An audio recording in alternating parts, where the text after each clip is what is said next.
This is Mary Kelly with Top Secret Leadership. I'm betting that you are just like everybody else and occasionally you procrastinate. Have you ever wondered why we procrastinate? And more importantly, how can we stop procrastinating? You procrastinate because we all procrastinate. It's universal. But some activities and tasks are worse than others. The thought of doing certain things or taking a certain action fills us with dread, that sense of, we don't want to do it. And when we think about it, we kind of feel unhappy. That unpleasant action could be something good for you, like going to the gym, or maybe it's doing your taxes, or making a sales phone call, or doing laundry. You might substitute another activity when you're thinking along those lines, such as walking the dog instead of going to the gym, or planning the budget for a vacation instead of doing your taxes, or calling your mom instead of the sales calls, or doing the dishes instead of the laundry. The difference in the activity may be small, but the outcome's completely different. Procrastination isn't really an issue of laziness. It's an emotional issue. Your brain predicts that you're going to experience a negative response, so it does its best to help you not do it. However, you don't have to allow your emotions to guide you. They're merely suggestions you can choose to follow or not. It's not easy to take an action that feels, but it can be done. One of the big reasons to learn to stop procrastinating is how you feel days and weeks after something should have been done. When you procrastinate, you'll eventually feel much worse about not taking the appropriate action.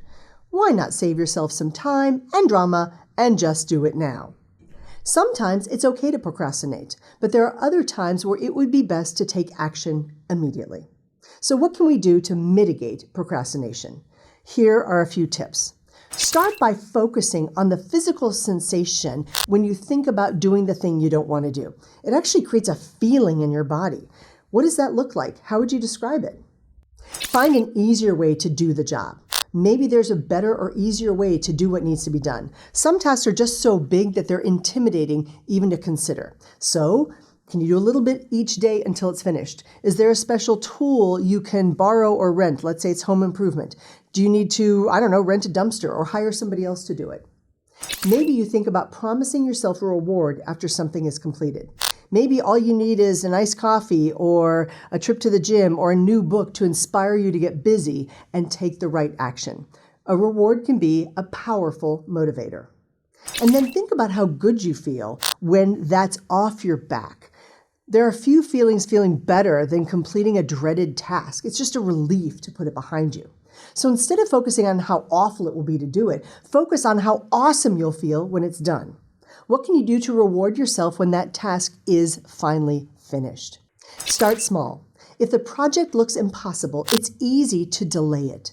Start with just one piece and plan to work on it for just 5 minutes. Tell yourself that you'll give this issue 100% of your full focus and attention for just 5 minutes, and then you can stop. You might find it easier to keep going after you get started. So getting started can be the most challenging part of doing just about anything. You might want to think about giving yourself a mini Pomodoro. That means setting a timer for 5 minutes and working on the task for just that time. You might want to think about getting some help. Do you know somebody who can help you accomplish this? Sometimes having company can make something unpleasant more tolerable. Find a friend to come over and help, and you'll get things done twice as quickly. Better yet, what I do is I find 5 friends, we all do a mini Pomodoro together, we set the clock, and then we all kind of chat about what we're going to do, and then we report back about what we did during that time period. Because somehow, misery does love company, and when we're all doing it together, it makes it better. Then be tough. Look, folks, there's some tasks that simply have to be done even if you don't want to do them. In Steven Pressfield's book, The War of Art, he discusses the resistance, all of those things that stop you from doing what you know you need to do. Now, he's the author of dozens of amazing books, and he's often asked how he manages to get so much writing accomplished. How and when does the muse inspire you? He told me that the muse strikes every morning at 9 a.m. when he goes to his office and he sits down to write. It's about deciding to do it. Overcome your resistance and just get it done. Another technique is identify the minutes. When I don't want to do something, I calculate how many actual minutes it will take to complete the job.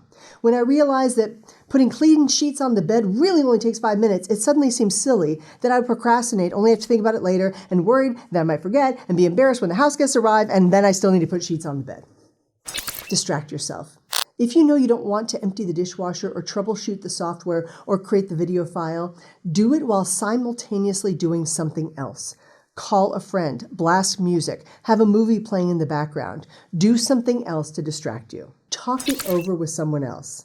I have a friend who overthinks projects. This is directed at you, and you know who you are. And as a result, he spends so much time thinking about the project that weeks go by, and now he's past the deadlines, and now he's embarrassed, and now he doesn't know what to do. I encourage him to call people and talk through when he procrastinates. So he now has to set a goal to move one part of the project forward just a little bit each day, and then that gets revisited piece by piece. Talking it through somehow makes it manageable. And finally, do not make procrastination a choice. Think about whether or not you're going to do something.